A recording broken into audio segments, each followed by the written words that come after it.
क्या आपने कभी सोचा है कि कार के इंडिकेटर से ये टिक टिक की साउंड क्यों आती है? नहीं पता? Let me explain. ये टिक टिक की साउंड केवल एक साउंड नहीं बल्कि एक साइकोलॉजिकल ट्रैप है। देखो, कार कंपनियां जानती थी कि बिना किसी नोटिफिकेशन के इंसान इंडिकेटर को बंद करना भूल जाएगा, जिसकी वजह से एक्सीडेंट्स भी हो सकते हैं। ये टिक टिक की साउंड आपके ब्रेन की कामनेस को ब्रेक करता है और एक इंटरप्शन क्रिएट करता है, रिजल्टिंग आपके ब्रेन का फोकस बराबर इस टिक टिक साउंड पे होता है और इंडिकेटर की रिक्वायरमेंट खत्म होते ही इसको बंद करने का सिग्नल देता है और आप इंडिकेटर बंद कर देते हैं। पहले के समय की कारों में इस साउंड को क्रिएट करने के लिए एक पूरा मैकेनिज्म क्रिएट किया जाता था जो मैकेनिकली इस साउंड को प्ले करता था।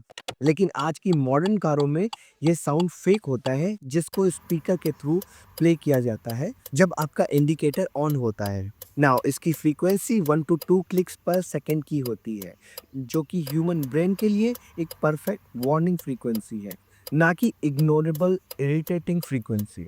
साथ ही साथ अगर टिक-टिक की आवाज़ डबल हो जाए तो ये एक वार्निंग सिग्नल है, या तो आपका बल्ब फ्यूज़ हो गया है या फिर वायरिंग में कोई फॉल्ट है।